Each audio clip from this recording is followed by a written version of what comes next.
Alléluia. Malachie, le chapitre 3, verset 18. Malachie, chapitre 3, le verset 18. Et vous verrez de nouveau la différence entre le juste et le méchant, entre celui qui sait Dieu et celui qui ne le sait pas. Vous verrez de nouveau la différence entre celui qui sait Dieu et celui qui ne le sait pas. Amen. Je prie que Dieu marque la différence entre toi et les autres. Je prie que Dieu mette la différence entre toi et les autres. Dans la vie, il y a les uns et dans la vie, il y a les autres. Dans la vie, il y a des gens qu'on appelle des boss et puis il y a des gens qu'on appelle les...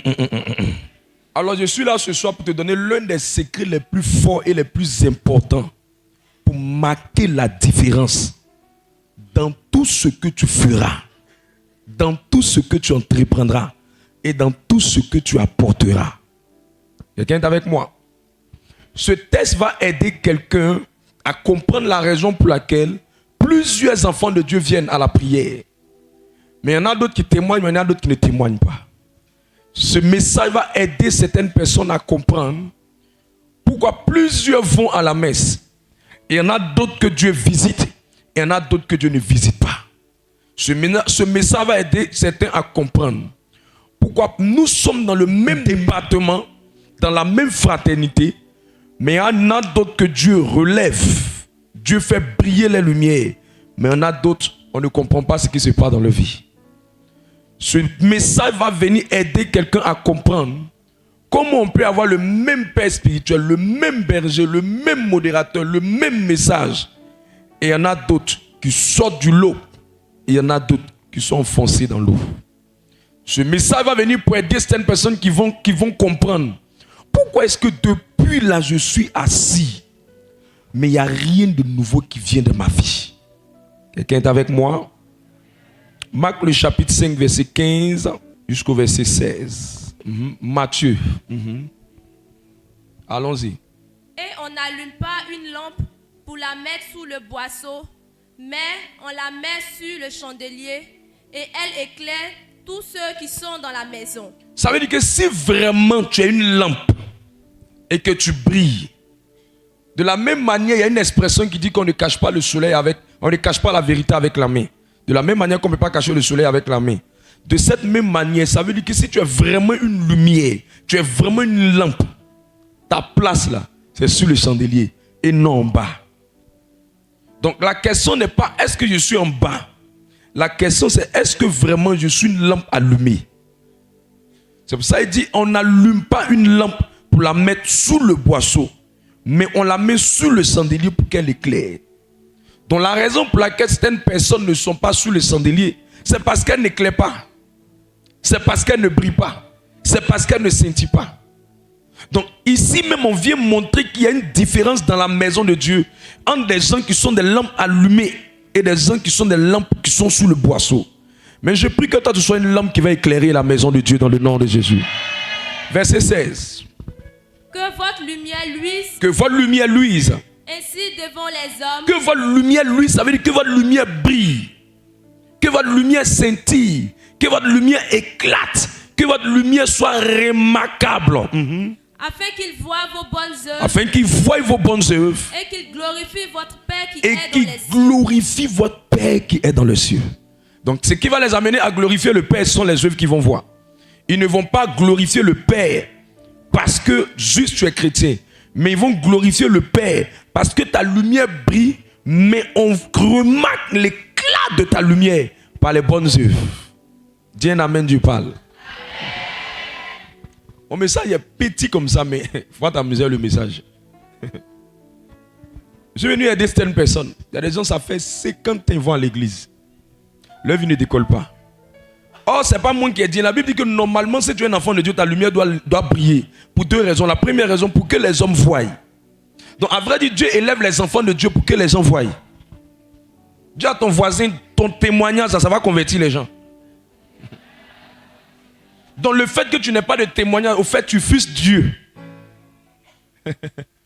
Tu fuses Dieu. Au fait, tu mets foutaise même sur lui. Maintenant, je suis venu t'aider pour que tu sois dans le groupe de ceux qui font la différence. Tu sois dans le lot de ceux-là qui marquent une différence dans tout ce qu'ils font. Il y a des enfants de Dieu, quand Dieu les voit, il est fier. Il dit, c'est mon enfant. Je suis fier d'être son père. Il y a des enfants de Dieu, quand Dieu les voit, il dit, celle-là, c'est bruit de chewing-gum dans la bouche. Mais je prie qu'après mon message, quelque chose de surnaturel arrive dans ta vie. Je prie qu'après mon message, quelque chose de surnaturel arrive dans ta vie. Je prie qu'après mon message, quelque chose de surnaturel arrive dans ta vie. Est-ce que tu suis là où je suis en train de t'amener? Tu suis le voyage? Il y a un test dans la Bible qui m'a permis de comprendre beaucoup de choses. Je veux que la même manière que le message a percé mon âme, ça puisse entrer dans ton âme aussi. Parce que quand j'ai lu le test, j'ai vu que c'était très profond. Mais je n'arrivais pas à comprendre bien au départ. Mais quand j'ai vu la révélation que je vais te dire, je me suis rendu compte que si plusieurs comprenaient ça, ils allaient aller plus loin. Est-ce que vous savez qu'il y a un groupe de personnes qui ne marquent pas la différence parce qu'ils vivent dans leur vie ce qu'on appelle des pets? Ils vivent dans leur vie ce qu'on appelle des pets. Synonyme de pet, c'est gaspillage. Synonyme de pet, c'est gaspillage. Ils vivent des pets. Parce que tout ce qui vient dans leur vie, Satan arrache ça. Satan vole ça. Satan récupère ça. Ou eux-mêmes, ils posent des actions qui font que ça disparaît de leurs mains. Et généralement, la plupart de ces personnes, tu vas toujours entendre dans leur bouche cette expression. Hier, tout allait bien. Mais depuis un moment, rien ne va. Tu vas entendre dans leur bouche. Hier, tout allait bien pour moi. J'étais bien, je travaillais, j'avais une position, les choses bougeaient pour moi. Mais depuis un moment, rien ne va. Et ces personnes ont expérimenté les pets. Jean le chapitre 10, verset 10. Je suis venu les aider dans le nom de Jésus-Christ. Jean le chapitre 10, le verset 10. Mm-hmm. Le voleur ne vient que pour dérober, égorger et détruire. Moi, je suis venu afin que les brebis aient la vie et qu'elles soient dans l'abondance. L'une des missions du diable, c'est de voler tout ce qui rentre dans tes mains. L'une des missions du diable, c'est de te faire expérimenter des pets. Il y a des gens, leur âge augmente, mais leur vie ne change pas. Leur âge augmente, mais leur vie ne change pas. Il y a des gens, leurs cheveux blanchissent, mais leurs conditions ne s'améliorent pas. Est-ce que je peux parler à ces personnes aujourd'hui? Luc le chapitre 15, verset 13. Luc 15, 13.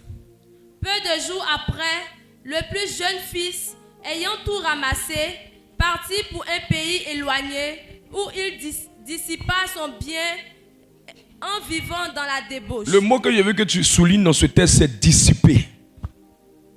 Il a tout perdu. J'ai compris que ce n'est pas l'onction qui fait défaut aux enfants de Dieu. Mais il y a beaucoup de choses qu'ils reçoivent, mais ils perdent. Elle perd son travail. Elle perd son opportunité de se marier. Elle perd sa grâce. Elle perd sa faveur. Il perd son positionnement. Il perd sa stabilité. Il perd son élévation. Il perd sa gloire. Il perd son boulot. Il perd un bon salaire qu'il devait avoir. Elle perd un joli mari qu'elle devait avoir. Et j'ai analysé en étudiant les Écritures. Qu'est-ce qui maintient les gens dans ce genre de choses? Et je suis venu pour t'apporter la réponse aujourd'hui. Que ton amen soit plus fort que pour ton voisin.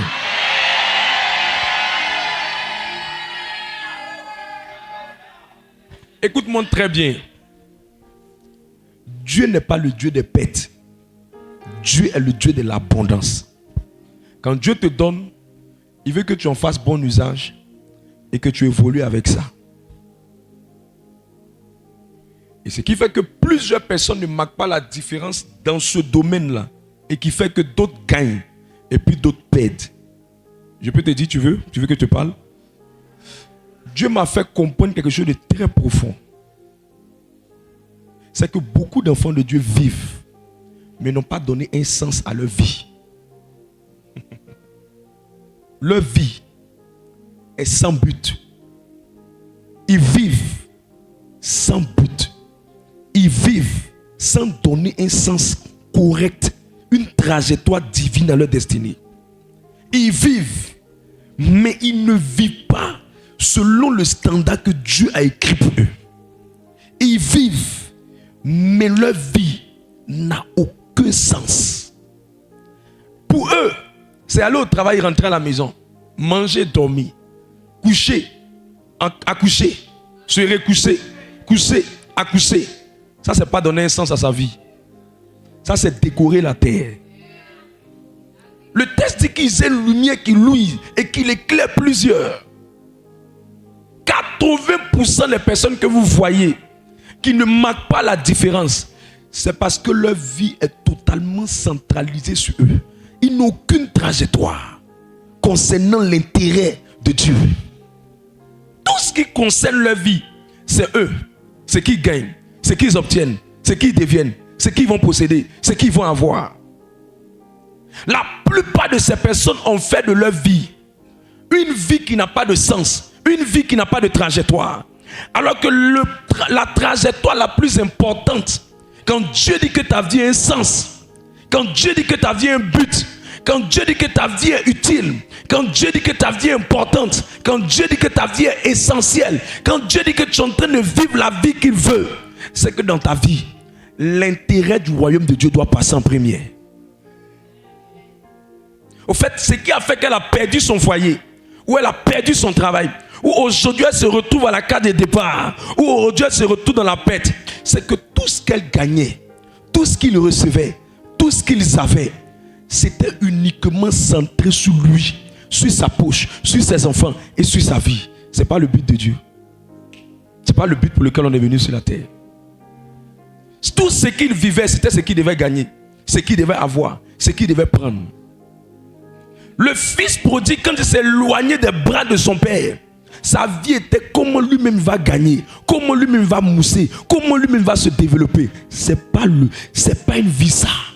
Dis à ton voisin, une vie centrée sur toi là, c'est pas une vie.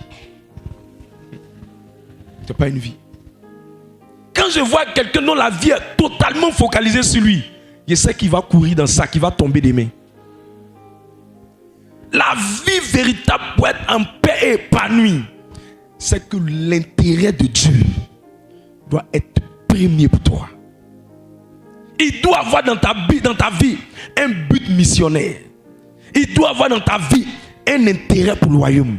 Il doit avoir dans ta vie un plan pour l'œuvre de Dieu. Il doit avoir dans ta vie une trajectoire pour l'œuvre de Dieu. S'il n'y a pas de trajectoire pour l'œuvre de Dieu, s'il n'y a pas de trajectoire pour la maison de Dieu, s'il n'y a pas de trajectoire pour l'église, s'il n'y a pas de trajectoire pour l'avancement des intérêts de Dieu, et que tout ce qui te concerne est focalisé sur toi, je te dis, ce que tu as eu là, tu vas perdre ça avec le temps.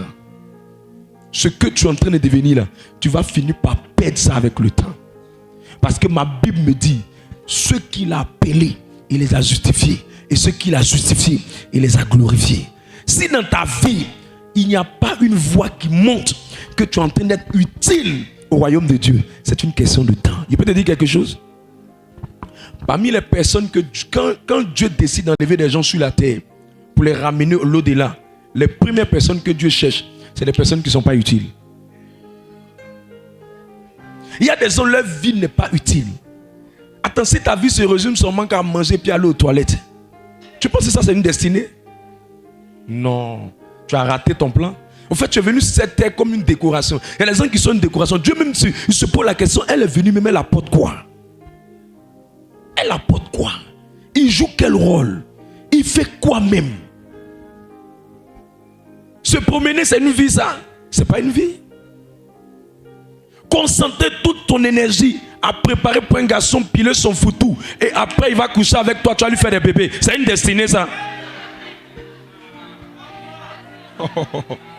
Tu as raté ta vie. C'est pour ça Dieu m'a fait comprendre que la plupart des personnes qui perdent en dons, en talent, en opportunité, en potentiel, en grâce, en avenir, en destinée, en argent, c'est la plupart des personnes qui n'ont pas utilisé ce que Dieu leur a donné pour être productif pour le royaume de Dieu. Tout ce que Dieu te donne, ton téléphone, ton argent, ton travail, au fait, le but but même pour lequel il met ça dans notre vie, c'est pour qu'on puisse bien utiliser ça pour que son œuvre puisse avancer.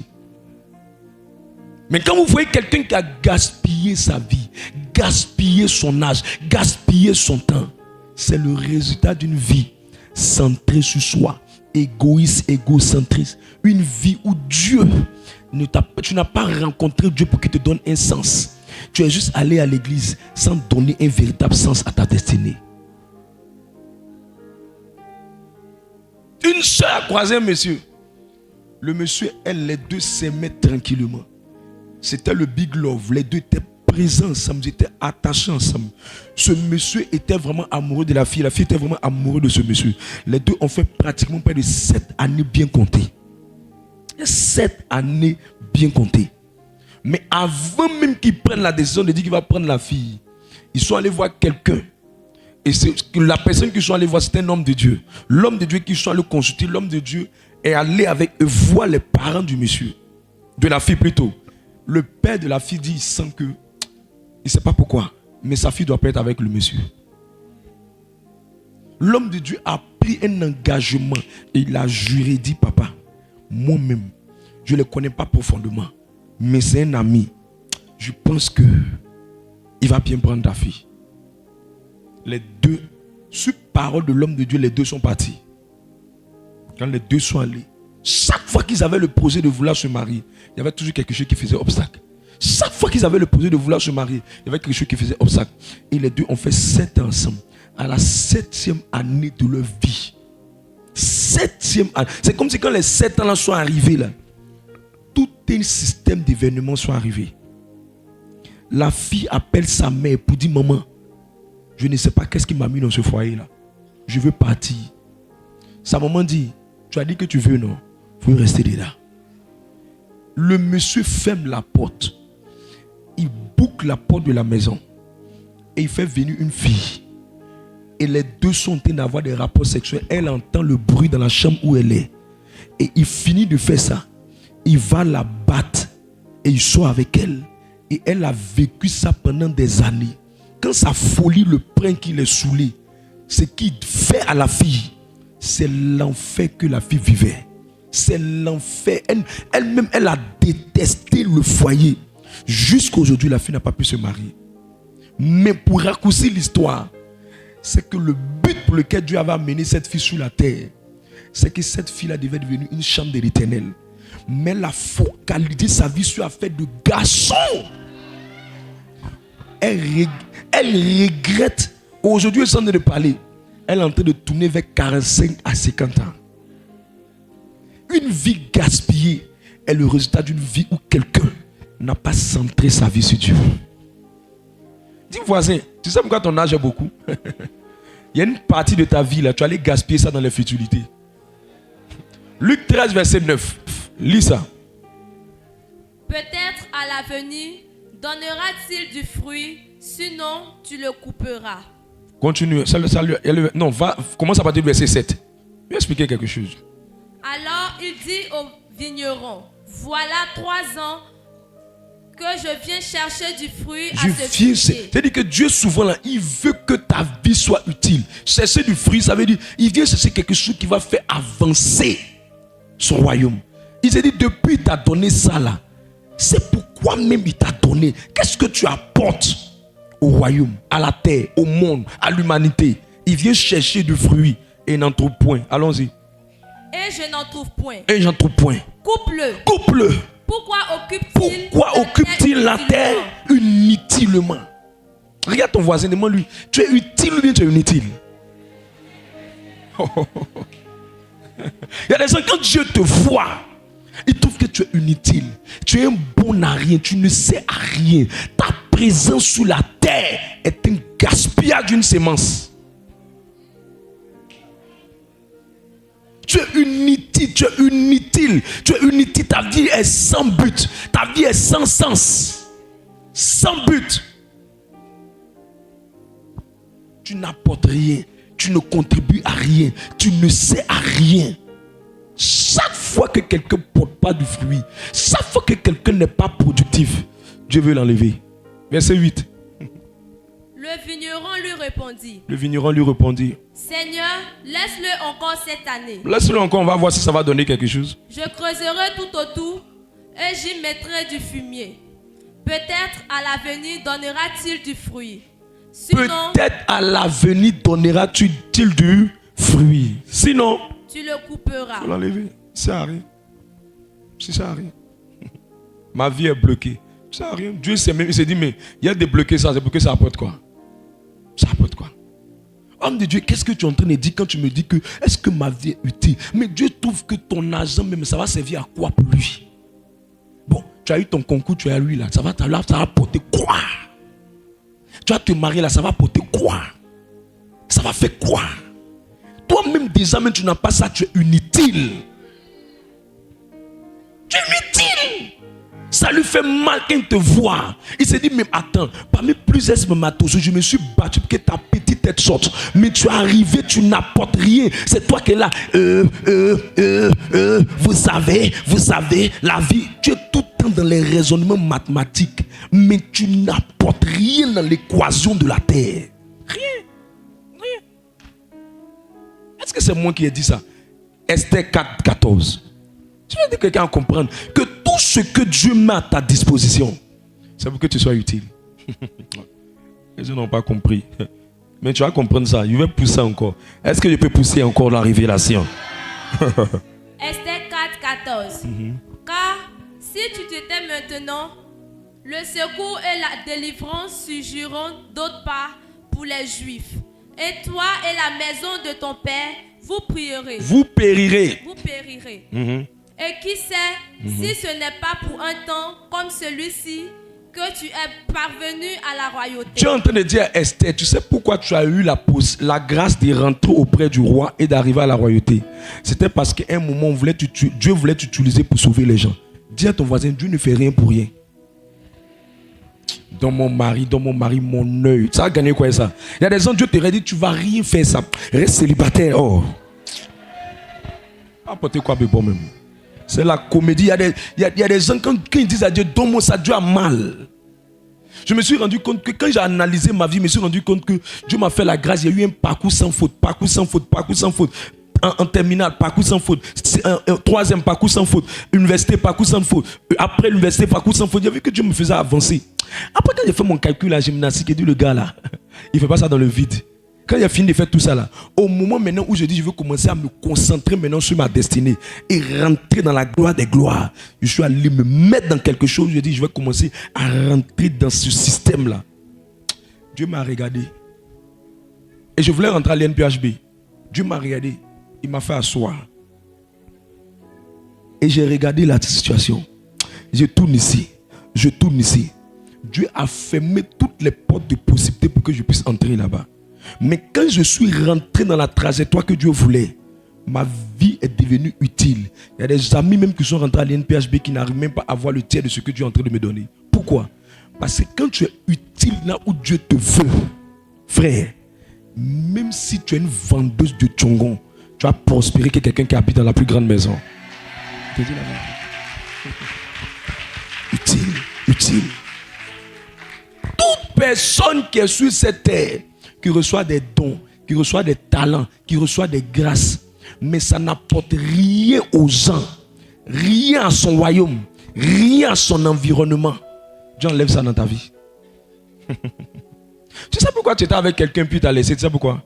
Au fait, Dieu ne cherche pas une femme à qui il va donner un gars. Dieu cherche une femme qui va être le canal par lequel quelqu'un va s'attacher à Dieu. C'est pour ça qu'il t'a vu que tu cherchais juste des bisous, mais tu ne cherchais pas son royaume. C'est pour ça que tu es encore célibataire. Le jour où cette conception va quitter ton esprit, tu vas voir que tu vas avoir un mari. C'est pour ça qu'il fait tout pour qu'autour de toi, ce soit les vents qui tournent. Vont. Tout ce que Dieu vous a donné, si vous n'arrivez pas à être utile pour son royaume, vous allez perdre ça tôt ou tard, ou Dieu le donnera à quelqu'un d'autre. Tu as belle voix, tu sais manager les gens, tu es intelligente, tu es belle, tu es un jeune homme courageux. Si ça ne te sert à rien, un moment, je te dis, femme là, Ça finit. Ça finit. Quelqu'un a dit tout laisse. C'est une parenthèse. Tout ce que Dieu t'a donné, qui ne porte pas et que tu n'apportes rien à son royaume, il le reprend et il donne à quelqu'un d'autre. Ton travail. Esther, c'était son travail. Dieu voulait utiliser son travail pour sauver les Juifs. Et Dieu dit, c'est pour ça qu'on t'a envoyé là-bas. Hein? La plupart des hommes d'affaires, pourquoi les hommes d'affaires souvent sont malheureux? C'est parce que Dieu leur donne des positions pour utiliser ça. Pour qu'ils disent que c'est Dieu qui leur a positionné. Mais arrivé ce moment, ils seront fait le malin. Et ils finissent comme des misérables. Voilà pourquoi beaucoup de gens perdent les choses. Ils perdent ce qu'ils ont parce qu'ils ne sont pas utiles avec ça. Ils n'apportent pas quelque chose à ça. Ils n'apportent pas. Ils n'apportent pas. Un jour dans une administration, on cherchait une signature de quelqu'un. Quelqu'un voulait juste une signature. C'était un homme de Dieu qui voulait faire un programme. Il voulait la signature de quelqu'un qui travaillait dans une mairie. Juste une signature. Juste une signature. Le gars n'a pas accepté d'être le canal par lequel la signature allait se faire. 3 mois après, il a perdu le travail. 3 mois après. Tout ce que Dieu vous donne, si ça ne sert pas à son royaume, je vous dis la vérité, vous allez finir par perdre ça. Vous allez finir par perdre ça. Tu allais donner tout ton cœur, toute ton âme à un garçon. Et tu n'as pas laissé le royaume de Dieu être prioritaire qu'un garçon. Tu n'as pas laissé le royaume de Dieu être prioritaire que l'argent. Tout ton cœur c'est l'argent, toute ton énergie c'est l'argent, toute ta force c'est l'argent. Le royaume n'a pas sa place. Alors qu'il a dit, cherchez premièrement le royaume et sa justice. Dieu connaît l'ordre. Il n'a pas dit qu'il ne faut pas chercher autre chose. Mais il dit le royaume doit passer en priorité. Ça veut dire que le royaume doit passer avant ton mariage. Le royaume doit passer avant ton argent. Le royaume doit passer avant ce que tu cherches. Ton concours, ton examen, ton travail. Tout ce que tu cherches, le royaume doit passer avant. La raison pour laquelle des gens durent dans les ministères pendant des années, c'est qu'ils ont tout le temps misé leur cœur sur ce qu'ils allaient gagner, sur ce qu'ils allaient avoir, sur leur travail, leur bénédiction, mais n'ont jamais investi leur cœur sur combien de fois le royaume de Dieu allait avancer. Jamais. Matthieu le chapitre 16.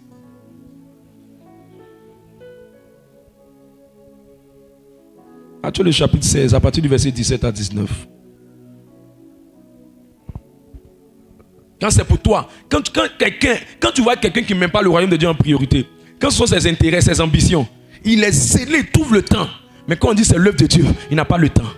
Quand on dit c'est pour l'œuvre de Dieu, il n'a pas le temps. Il est fatigué, il est paresseux. Quand c'est pour Dieu, elle va faire 1, 2, 3. Mais quand c'est pour elle, quand c'est pour garçon, quand c'est pour l'argent, quand c'est pour travail, quand c'est pour les choses inutiles et futiles, des choses qu'on va manger, on va aller aux toilettes là. Quand c'est pour ça, le zèle que la personne a, l'énergie que la personne a, la force que la personne met dedans, tu te poses la question.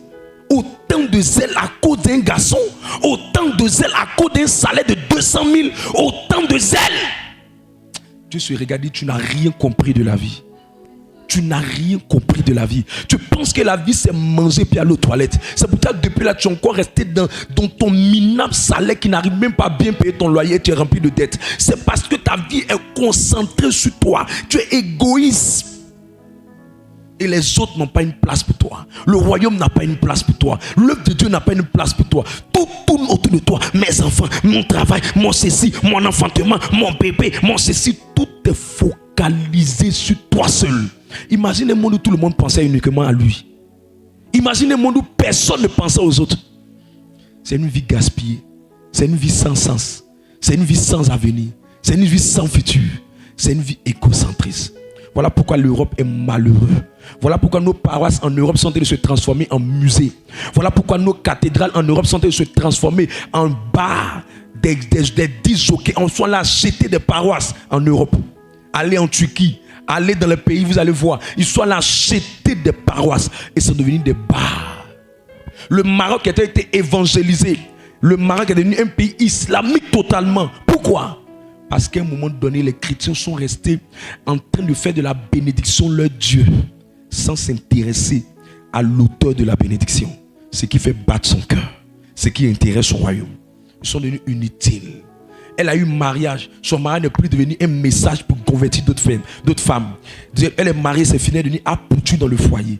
Son mari n'est plus ça. Elle a eu un travail. Depuis qu'elle a eu travail, son travail est devenu maintenant le centre d'intérêt de tout. Elle n'a plus la force pour donner son cœur pour le royaume. Pour donner son cœur pour participer à l'avancement du royaume. Ça ne dit plus rien. Elle n'a plus le temps. Mon patron dit, ma patronne dit, mon patron dit, ma patronne dit. Mais je te dis, c'est lui qui t'a donné le travail, non? On va voir ce travail-là. Dans combien de temps tu vas le garder? On va voir. Va demander au fils prodigue, quand il s'est éloigné de son père pour aller se concentrer sur ses intérêts. Va lui demander. Va lui demander. Tu es la première personne à avoir le travail. Ecclésiaste 1, verset 9 dit, il n'y a rien de nouveau sous le soleil. Tu n'es pas la première personne à avoir travail. Tu n'es pas la dernière personne à avoir travail. Quand j'étais à Daloa, dans ma cour où j'habitais, le monsieur qui habitait là, qui avait pris un appartement, une villa que mon grand-père avait construit, il avait l'une des plus merveilleuses voitures dans le temps. On était dans les années 80 et 97. Le gars avait la plus belle voiture, c'était Mercedes-Benz. Je ne peux jamais oublier ça. Tout le monde le regardait, une voiture blanche. Le monsieur travaillait assez FAO. Je vous dis la vérité. Le temps nous a dit, est-ce qu'une vie centrée sur soi-même pouvait lui donner quelque chose? Au soir de sa vie, il n'avait même pas pu construire une maison et lever un mur. Il est resté dans la misère. Il est resté dans la honte. Si quelqu'un n'a pas le soutien de Dieu, il ne peut jamais s'en sortir. Et pour que Dieu soutienne quelqu'un, son royaume doit passer en priorité. Son royaume doit passer en priorité. Comment tu peux donner toute ton énergie à seulement tes intérêts? Ça, ce n'est pas une vie. Donnez un sens à votre vie. Donnez une trajectoire à votre vie. Sois utile. Sois utile. Il faut qu'on dise le royaume de Dieu dépend de toi. Il faut qu'un jour, tu sentes que depuis que tu es rentré dans cette communauté-là, il y a quelque chose que tu apportes. On va entendre ton nom. Ton nom pour quelque chose. Ton nom pour l'œuvre. Ton nom pour le royaume. On doit entendre ça. On doit entendre ça. On doit entendre ça. Dis à ta voisine, qu'est-ce que tu es utile? Matthieu le chapitre 16. Matthieu 16 à partir du verset 17. Jésus reprenant la parole lui dit, tu es heureux, Simon, fils de Jonas, car ce ne sont pas la chair et le sang qui t'ont révélé cela, mais c'est mon Père qui est dans les cieux. Verset 18. Et moi, je te dis que tu es Pierre. Tu es Pierre. Et que sur cette pierre. Et sur cette pierre. Je bâtirai mon église. Et que les portes du séjour des morts ne prévaudront point contre elle. Je te donnerai les clés du royaume des cieux. Si tu deviens une pierre sur laquelle je peux faire avancer mon royaume, je vais te donner les clés du royaume. Ce que tu liras sur la terre. Ce que tu liras sur la terre. Sera lié dans les cieux. Sera lié dans les cieux. Et ce que tu délieras sur la terre. Sera délié dans les cieux. Sera délié dans les cieux.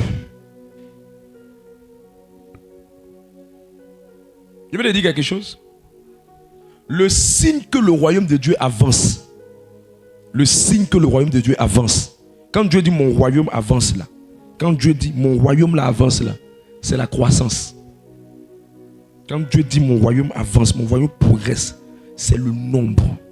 Quand le nombre de chrétiens augmente, c'est que le royaume de Dieu avance. Quand le nombre de chrétiens n'augmente pas, c'est que le royaume de Dieu n'avance pas. Dieu est intéressé par le nombre. C'est pour ça que dans la Bible, il y a un livre qu'on appelle le livre de nombre. Parce que Dieu est focalisé sur le nombre. Dieu veut beaucoup de chrétiens. Ma soeur célibataire, je peux te dire la vérité. C'est pas qu'il n'y a pas mariage à te donner. Il y a mariage à te donner. Mais dans le lot des garçons à marier, il y a des garçons que Dieu ne veut pas qu'on les marie parce qu'ils sont mauvais. À cause de leur mauvais eu. Et il a dit quoi même?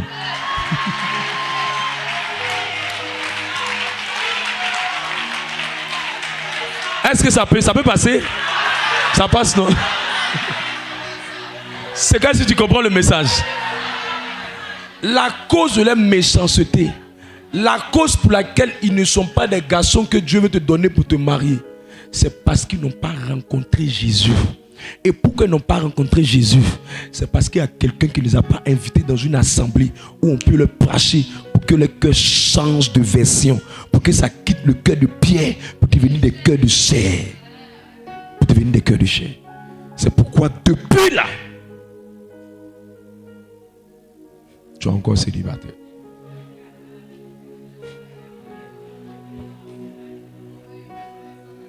Est-ce que je peux prêcher à quelqu'un? Dieu est intéressé par le nombre. La grandeur d'un homme de Dieu ou d'un ministère est liée à sa croissance. Sa croissance. Dieu veut qu'on soit plus. Est-ce que vous savez que c'est une pensée de démon de dire non, on doit être 2, on doit être 3, on doit être 4, on doit être 5, jamais. Tout récemment, il y a eu un rassemblement d'un parti politique. Les gens étaient remplis là-bas, juste pour crier « Oh !» Mes amis, quand moi j'ai vu ça, j'ai dit on doit avoir un rassemblement où des gens sont réunis pour dire « Jésus !»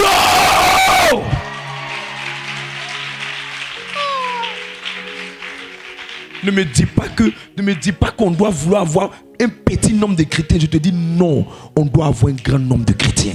On doit avoir un grand nombre de convertis. On doit avoir un grand nombre de croyants. On doit avoir ça. Tu vas voir.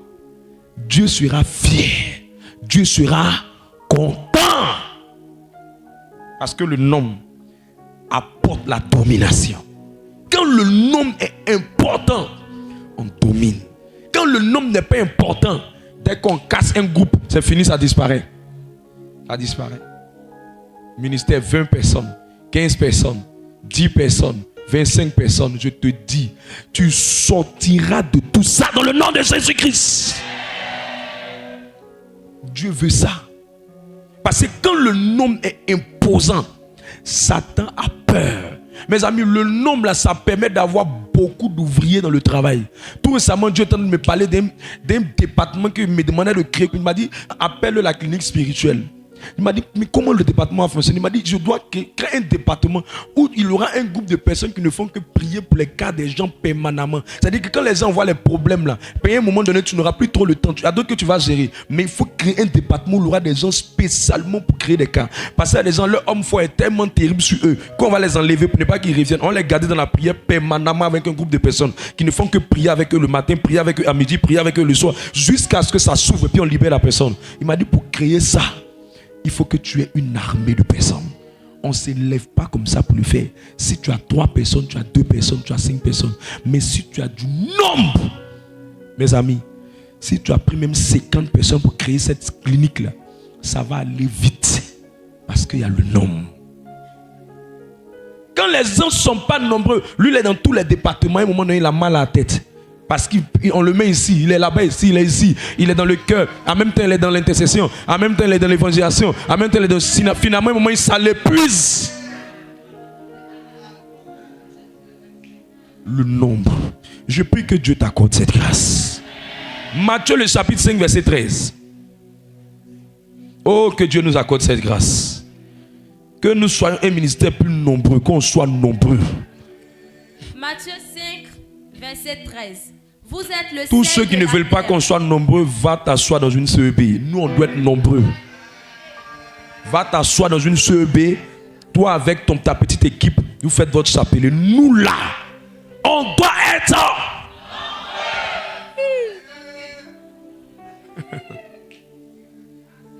Quand je viens, je veux voir le cœur même rentre dans le mur.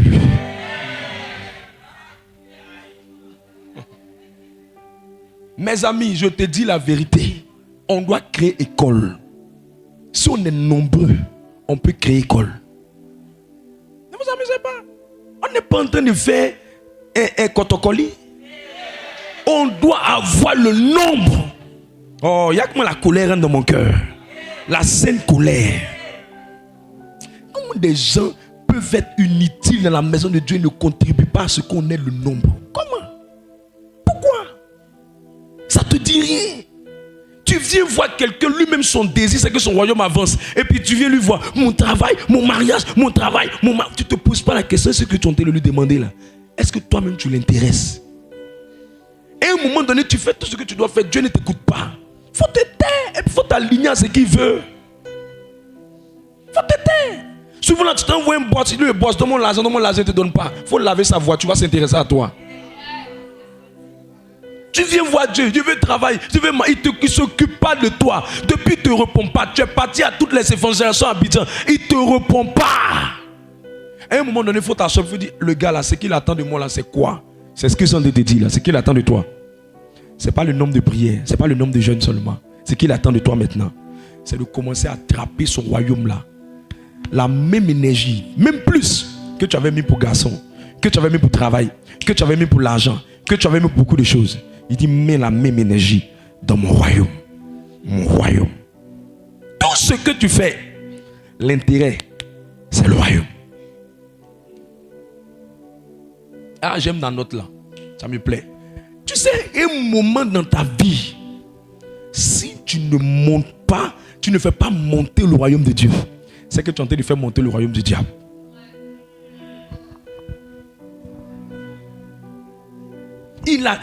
Et puis ce qui fait mal, il y a plein de fils prodigues, ils ont gaspillé leur talent.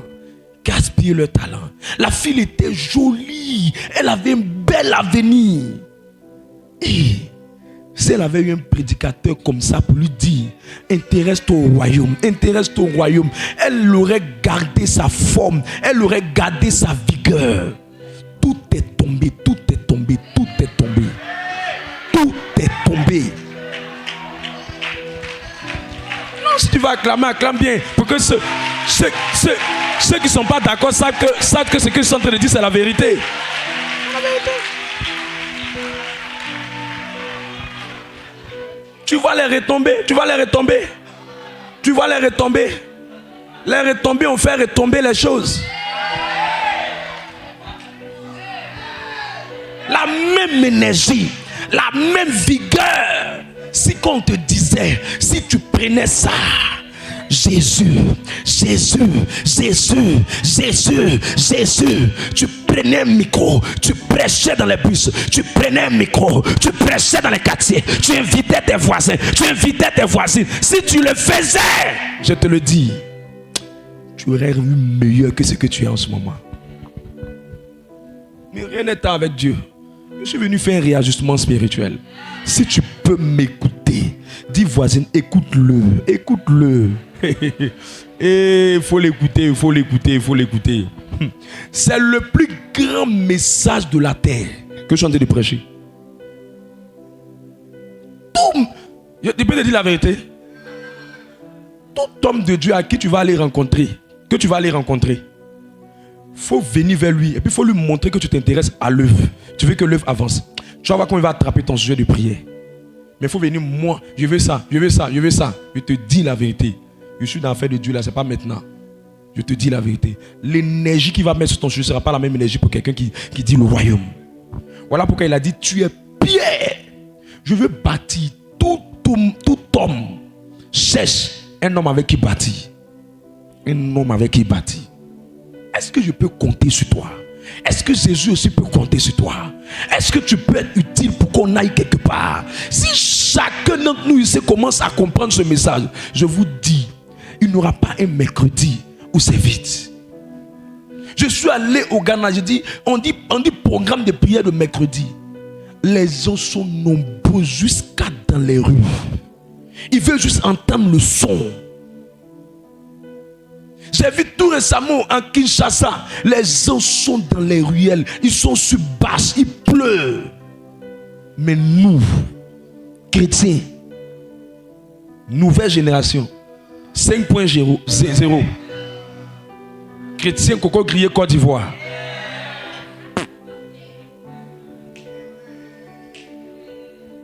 Mais nous sommes en train d'élever une nouvelle génération. Donne un amen plus puissant que ça.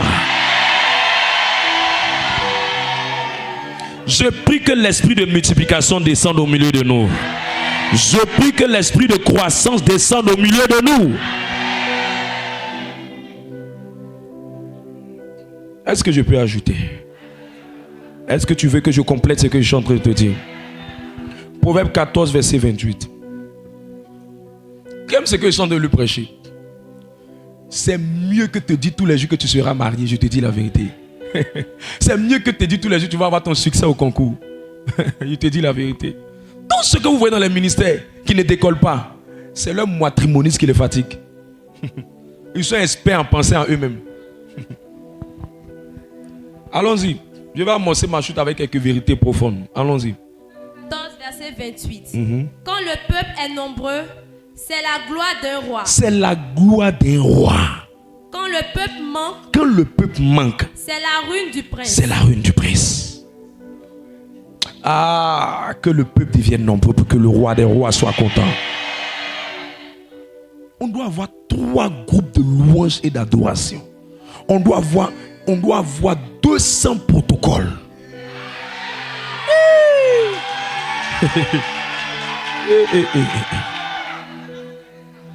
Les amis, quand on est nombreux, on dit département des partenaires. Les gars sont 100. Les 100 là, avant même qu'on arrive à la rencontre des partenaires, leur agent est déjà prêt. C'est ça l'œuvre qui avance. C'est ça l'œuvre qui avance. Ne pensez pas qu'on s'amuse. C'est ça la vision de la croissance. Quand il n'y a pas la croissance, mes amis, dès que le groupe Soleil Mollet n'a pas l'argent, tout le ministère est bloqué. La croissance. La croissance. Je suis en train de mettre ça dans ton esprit. Je veux que ça rentre. En fait, je veux que ça rentre. Je veux qu'à un moment donné, tu n'acceptes plus de venir seul. Ça m'énerve quand tu viens seul. Ça ne me plaît pas quand tu viens dans ta voiture seul. Ça ne me plaît pas. À un moment donné, quand tu viens voir ton homme de Dieu tous les jours, Dieu m'a donné un rêve, Dieu m'a donné une vision, Dieu m'a donné un rêve, Dieu m'a donné une vision. À un moment donné, il te dit la vérité. Oh, ce qu'il ne peut pas te dire dans le bureau, il te dit ça ici. À un moment, tu ennuies. On veut des gens qui viennent parler du royaume. Le royaume, le royaume, le royaume. Papa, je viens de gagner un territoire. Je suis en train de voir comment faire venir le commissaire. Je viens de gagner mon patron. Je viens de gagner ma patronne. Il y a mon séminaire que je veux faire venir. Il y a sa grande soeur que je veux faire venir. Il y a telle personne que je veux inviter. Voici le royaume.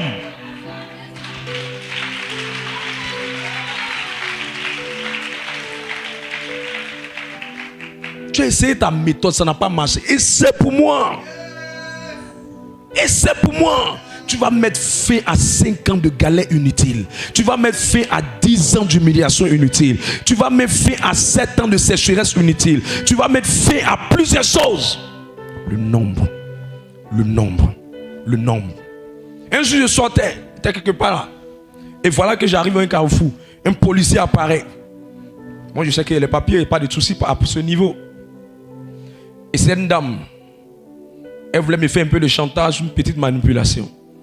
Un frère de la communauté est sorti. C'est le nom qui fait ça. Je n'ai jamais su que le gars était dans le domaine. Que c'était un gradé. Quand il a apparu, il dit tant. La dame. C'est mon père spirituel.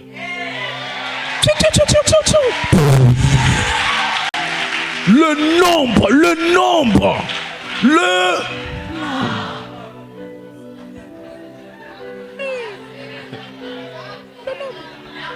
Oh, je prie et je prophétise.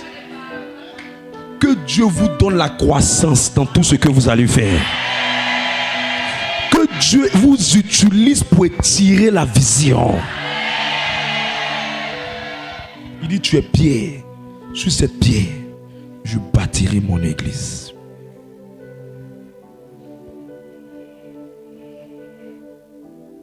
Matthieu le chapitre 4, verset 23.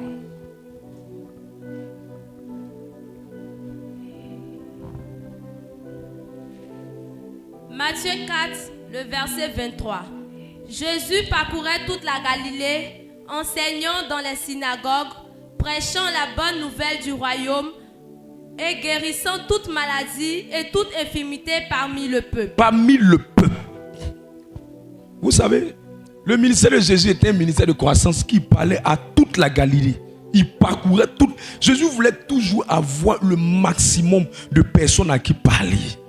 Oh, c'est trop chic. C'est trop chic. Écoute, quand tu as le nombre, tu ne cherches même pas un ministère où tu vas le prêcher. Les invitations ne te disent rien. Mon dernier souci, c'est de répondre à une invitation. Je ne cherche même pas invitation pour aller prêcher dans le ministère des autres. Non, non, non, non, non, non, non. On reconnaît un vrai berger par l'odeur des brebis que Dieu lui a donné. On ne va pas dans le champ de quelqu'un d'autre pour aller se jouer les bishops. C'est chez toi que tu dois montrer que Dieu est réellement avec toi. Parce que ce qui est plus difficile, je peux te dire ce qui est plus difficile. Prêcher toujours aux mêmes personnes. Et puis les mêmes personnes te voient tous les jours. Mais malgré ça, ils arrivent à voir de la différence dans ce que tu leur prêches. Ça veut dire que tu es loin. Sinon, prêcher dans différentes personnes, je vous dis la vérité, c'est l'une des choses les plus faciles que de prêcher à un même peuple, les mêmes visages, les mêmes personnes. C'est plus difficile. Mais je vois une nouvelle saison s'élever sur toi. Matthieu 9, 36. Dis voisine, travaillons à ce que le nombre augmente. Voyant la foule, il fut ému de compassion pour elle, parce qu'elle était languissante et abattue, comme des brebis qui n'ont point de berger. Quand Dieu voit la foule, la première chose qui l'intéresse, c'est de trouver un père spirituel pour eux, un berger pour eux. Dis à ta voisine, si tu n'as pas de berger, tu vas souffrir. Matthieu 13, verset 2. Une grande foule s'étant assemblée auprès de lui. Une grande foule s'était assemblée auprès de lui. Il monta dans une barque et il s'assit. Toute la foule se tenait sur le rivage. Je prie que vous ayez la croissance dans tout ce que vous allez faire. Vous savez, dans tout ce qu'on fait, si tu ne cherches pas la croissance, c'est que tu n'as rien compris. En fait, tu n'as rien compris. Parce que si tu habites même une petite maison et que la maison ne se croit, tu ne cherches pas une maison plus grande après. À un moment donné, la maison même va t'étouffer. L'homme même est en permanence à la recherche de tout ce qui va te grandir. Quelqu'un comprend ce que j'explique? Peu importe qui tu es, à un moment donné, même le lit sur lequel tu dors, tu vas devoir le changer. Soit tu as pris du volume, ou soit la femme a pris du volume. Dans tous les cas, il y a un qui va te montrer que le lit est devenu petit. Je prie que vous ayez la croissance dans tout ce que vous êtes en train de faire. Comment je fais pour participer à la croissance? Comment je fais pour être quelqu'un d'utile? Qui veut que je lui dise ça? Je donne 3 codes aujourd'hui. C'est ça qui fait qu'il y a la différence entre nous. Quand on vient à l'église, là, on vient à la prière, on va à la messe. C'est ce qui va nous différencier. Est-ce qu'ils sont en train de prêcher? Première chose, il faut se convertir. Quand quelqu'un est converti, il cherche à ressembler à Jésus. Quand quelqu'un est converti, il cherche à ressembler à Jésus. Sérieusement. Et ce qui montre que tu ressembles à Jésus, c'est que Christ habite en toi. Christ habite en toi. On voit Christ dans ton comportement. On voit Christ dans ta manière de faire. On voit Christ dans tes habitudes. Ce qui fait que beaucoup de gens ne participent pas à la croissance, c'est que la plupart des personnes ne sont pas vraiment converties. Quand vous êtes converti, vous commencez à aimer ce que Jésus aime. Mais quand vous n'êtes pas converti, vous n'aimez pas ce que Jésus aime. Quand Jésus est bien entré en toi, ce qui l'intéresse, ça t'intéresse. Tu ne peux pas dire que tu aimes une femme et tu n'aimes pas ce que la femme aime. Tu ne peux pas dire que tu aimes un garçon, tu n'aimes pas ce que le garçon aime. Chaque fois que vous aimez quelqu'un, vous aimez ce que la personne aime. Et quand on aime Dieu et qu'on veut suivre Jésus, ce que Jésus aime, c'est l'avancement de son œuvre. C'est l'avancement de son œuvre. Si chaque jour tu vas au travail et que ton travail, tu ne fais pas tout pour qu'un jour ton travail puisse servir à l'avancement de l'œuvre de Dieu, je te dis, travail là, tu vas perdre. Il faut écrire ce que Jean te dit. Tu vas perdre. Parce qu'il y a des gens qui sont assis sur le banc de touche et qui attendent. Il faut se convertir profondément. Il faut laisser Christ habiter ton cœur. Quand Christ rentre, il te transforme. Il transforme ton cœur. Il transforme tes convictions. Il transforme ta mentalité. Il transforme tes habitudes. Il transforme ta manière de parler. Une vie chrétienne sans Christ à l'intérieur, c'est une vie inutile. Parce que la conversion, c'est ressembler à Jésus. Avoir les convictions de Jésus. Penser comme Jésus. Marcher comme Jésus. Quelqu'un s'entend en disant, je veux marcher comme lui. Je veux lui ressembler. Je veux faire comme lui. Je veux parler comme lui. C'est le signe d'une profonde conversion. En règle générale, nous avons dans nos ministères beaucoup de leaders, de responsables, de départements de fraternité. Souvent qu'on a choisi, mais qui sont inconvertis. Un responsable qui ne travaille pas la croissance d'un ministère C'est un inconverti. Vous savez, Jésus lui-même a choisi 12. Il y a un qui était Judas dedans. Je parie que tu es le Judas, le remplaçant de Judas dans le ministère. Parce que ton but, quand tu gères un département, une fraternité, ton but premier, ça doit être, il faut que ça croisse. Il faut que ça grandisse. Il faut que ça se développe. Il faut que ça avance. Mais un leader qui n'est pas converti, là où il n'y a pas la conversion, il n'y a pas la croissance. Merci. Mais là où il y a la conversion, il y a la croissance. Je peux te dire quelque chose qui me fait dire ça. Tout ce qui est en bonne santé se développe. Un enfant qui est en bonne santé, on ne prie pas pour qu'il grandisse. Quand vraiment ta vie spirituelle est en bonne santé, tu recherches la croissance.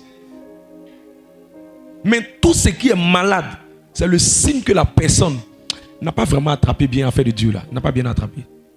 N'a pas bien attrapé. Non, je te dis la vérité. Il y a des gens qui vont à l'église, mais ils n'ont pas laissé l'église rentrer en eux. Le monde est encore en eux. Ils gèrent le département comme s'ils sont en train de gérer une boîte de nuit. Parce qu'ils ne sont pas vraiment convertis. Mais je prie que ta conversion soit profonde. Parce que quand vous refusez de vous convertir, Dieu va utiliser les problèmes pour vous convertir. Je prie que le Seigneur touche la vie de quelqu'un. Comment participer à la croissance? Est-ce que quelqu'un est avec moi? Il faut travailler à l'unité, non à la division. Il faut travailler à l'unité et non à la division. On ne doit pas trouver dans ta manière de faire des choses qui divisent, des choses qui mettent la confusion, des choses qui mélangent la croissance, des choses qui tuent la croissance, les choses qui divisent, qui mélangent, qui ne font pas. Parce que pour qu'on puisse avoir la croissance, il faut qu'on travaille dans l'unité. Il faut qu'on travaille dans l'unité. On doit travailler dans un même esprit. Mais si dans tes attitudes, dans ton comportement, tu crées la confusion, tu critiques, tu fais des commérages, tu te mets dans un groupe, tu parles. Regardez, je peux vous dire quelque chose. La plupart des personnes que vous voyez qui n'avancent pas, vous savez pourquoi ils n'avancent pas? Comment quelqu'un peut venir nouvellement dans un ministère? Vous êtes dans le ministère un peu longtemps et tu es en train de causer. Et ta causerie que tu es en train de faire là, vous êtes en train de vous chamailler. Pendant ce temps, une nouvelle personne est en train de passer. Le même jour, la nouvelle personne t'a vu en train de te chamailler avec quelqu'un qui est ancien ou bien quelqu'un qui est dans le ministère avec quelque temps. Et vous êtes en train de vous chamailler. Le même jour là, tu viens de prendre une malédiction. Parce que c'est un scandale à sa conversion. C'est pour ça qu'il y a beaucoup qui sont comme des poteaux électriques qui viennent augmenter l'effectif. Mais ils ne sont pas vraiment convertis. Je vous dis la vérité. Parce que si à cause de toi, un nouveau ne veut plus revenir, ton comportement vient de faire perdre une âme dans le royaume de Dieu. Oh, Dieu dit, même s'il y a 100 brebis qu'une seule part, c'est pas toi qui es mort à la croix pour une âme. Hein. Il a payé, il a versé son sang. Donc si ton comportement fait qu'une âme ne vient plus, tu vas payer ça très cher au prix de ton sang. Lis Ésaïe 33. Ésaïe 33 dit qu'une âme est perdue. Et qu'à cause de votre comportement, elle ne revient pas avec Christ. À cause de vous, vous allez payer ça au prix de votre sang. Voilà pourquoi beaucoup ont une malédiction qu'on appelle la malédiction de l'errance. Ils sont quelque part, mais ils ont la malédiction des Caïns. La malédiction des Caïns, c'est quoi? C'est le type de malédiction qui fait que vous ne savez pas si vous avancez ou vous n'avancez pas. Vous avez l'impression qu'on libère la grâce, mais la grâce ne vient pas sur votre vie. Parce que vous ne contribuez pas à faire avancer, mais votre attitude contribue à détruire. Tu ne peux pas voir une nouvelle personne et puis tu es dans une navette, vous êtes dans un car, vous montez dans le car, et puis tu parles à quelqu'un comme si tu ne tiens pas compte qu'une nouvelle personne peut voir ta manière de lui parler là. Et ça va être un obstacle à sa conversion. Et ça te dit rien. Tu t'en fous. Vous là, vous ne payez pas non. Vous ne payez pas non. Et votre tête là.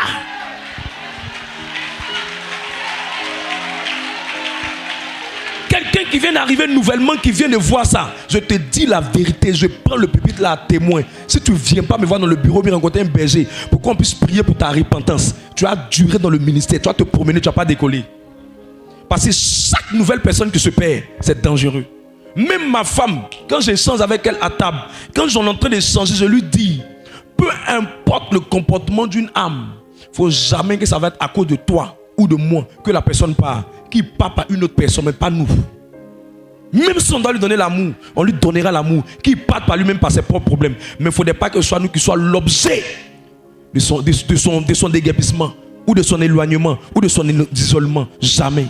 C'est pour ça que je suis capable de prendre mon téléphone. Quand je vois une personne qui ne peut pas, je dis à ma femme, tu ne vois pas, appelle la personne.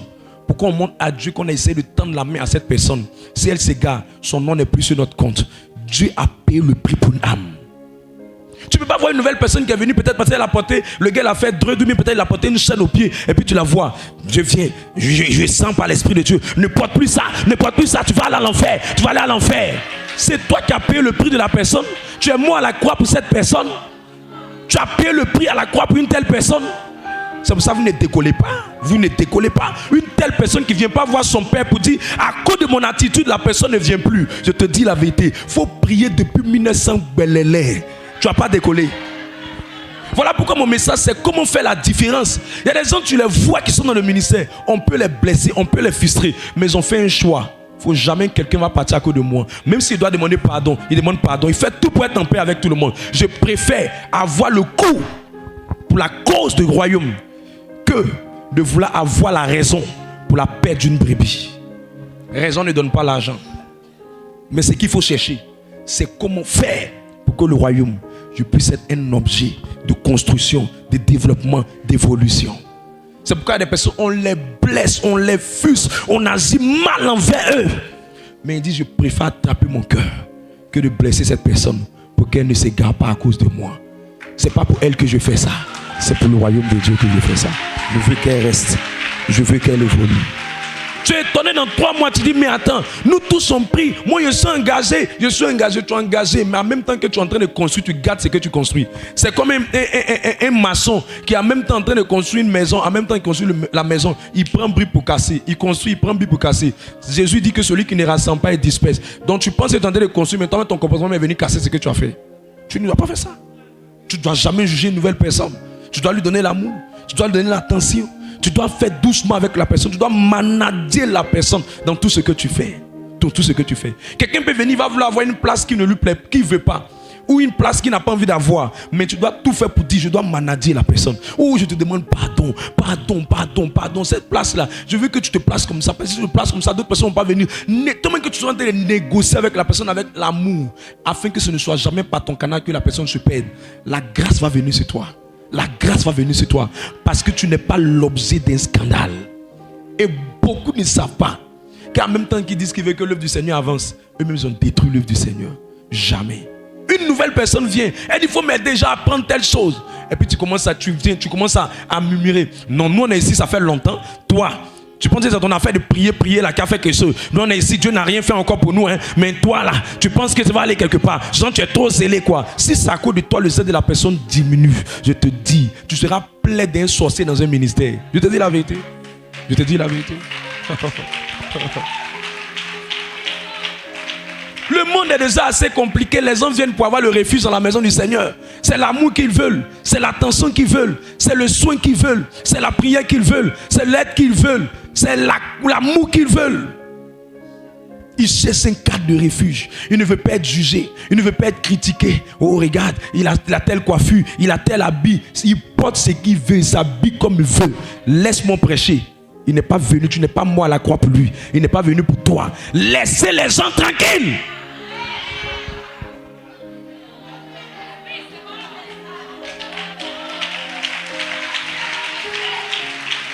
Laisse-la, chaîne sur le pied, chaîne sur le cou, chaîne sur le ventre, c'est son problème. Laisse-moi prêcher. Un bon matin, il y a une dose qui viendra pour cette personne. Mais pour l'heure, laisse-la grandir. Le fait même de venir là, c'est-à-dire il y a un gros travail qu'elle a fait. Laisse-la s'enraciner et laisse-la se développer. À force de lui donner l'amour, elle-même trouvera le moyen de travailler sur quelque chose. C'est Dieu qui convertit les hommes. Ce n'est pas un homme qui convertit les hommes.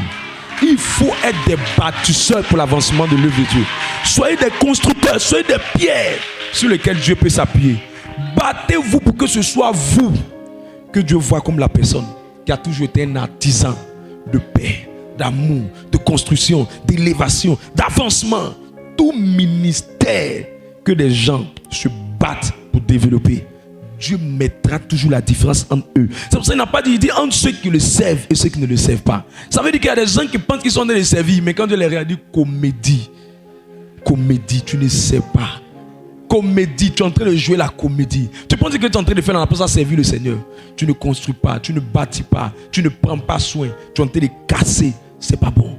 Quand quelqu'un quelque part qui rentre dans une maison et que toi, tu as un groupe de personnes dans le même département et qu'il y a quelqu'un qui est à côté, faites attention. Ne parlez jamais à l'oreille de quelqu'un en présence d'une personne étrangère. Quand tu parles à l'oreille de quelqu'un en présence d'une personne étrangère, elle peut avoir l'impression que c'est d'elle que tu es en train de parler. Il y a des attitudes qu'on ne doit jamais avoir. Pendant qu'on est ensemble, ne formez jamais un groupe de personnes à l'écart qui commencent à parler. Parce que si nous tous on est ici, et puis vous trois vous vous mettez à côté, vous parlez, mais vous parlez de quoi que nous tous on ne peut pas entendre, c'est en train de créer quelque chose. Pourquoi ce que vous dites là, nous aussi on ne peut pas entendre? C'est que soit vous êtes en train de dire quelque chose qui est en désaccord avec nous, ou soit vous êtes en train de dire quelque chose qui est contre nous. Celui qui ne rassemble pas, il disperse. Voilà pourquoi depuis là, tu es dans une maison, ça fait des années. Moi, je connais le Dieu que je sais. Si tu es concentré à une vie de victoire, en moins de 3 mois, Dieu te visite.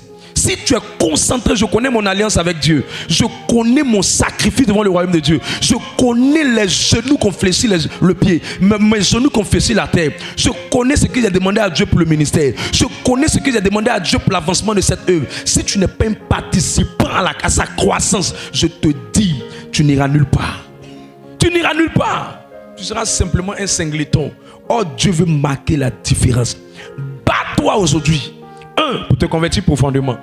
2, pour participer à la construction en étant un artisan de paix, un instrument de paix. Là où l'eau est agitée, les brebis n'aiment pas rester. Les brebis observent, les nouveaux observent, les gens observent. Ils regardent ta manière de parler, ils regardent comment tu sais ton visage, ils regardent comment tu fais, ils regardent tous les détails. Et si par inadvertance, par ignorance, par un visage froissé, serré, par un comportement malsain, irrespectueux, impoli, tu as été le scandale pour quelqu'un. Je te conseille de t'humilier devant Dieu pour lui demander tellement sa miséricorde. Parce que il n'y a rien que Dieu a payé le prix pour ça, si ce n'est que pour les âmes. Dieu, son affaire d'âme, il ne faut pas jouer avec ça. Dieu, son affaire de brebis, il ne faut pas jouer avec ça. Il est prêt à tout faire juste pour sauver une brebis. S'il a tué son fils pour sauver une brebis, ce n'est pas une personne qui va tuer la brebis ou attaquer une brebis ou confondre une brebis qui sera l'objet de ça. Il faut que tu te battes pour ça. Il faut que tu sois un artisan de ça. La prochaine fois, je donnerai les autres secrets. Que la grâce de Dieu soit sur ta vie. Que sa faveur soit sur ta vie. Chaque fois que tu poses un pas, demande-toi toujours, je suis en train de construire le ministère ou je suis en train de détruire le ministère? Si ce que tu poses comme pas, ça construit, tu es sauvé. Mais si ce que tu poses comme pas, ça détruit, tu n'es pas sauvé. Dans ton département, dans ta fraternité, dans ton quartier, dans ta cellule, dans tout ce que tu fais, pose-toi toujours la question. Je construis ou je détruis? J'élève ou je détruis? Est-ce que ma vie est un exemple? Est-ce que je travaille à ressembler à Christ ou est-ce que je travaille à plus devenir païen ou à plus devenir mondain? Si je ressemble à Christ, je suis sauvé. Ou si je suis en train de devenir à Christ, je suis sauvé. Mais si je ne suis pas en train de devenir à Christ, devenir comme Christ, c'est que je suis en train de perdre le temps. Que le Seigneur t'accorde sa grâce.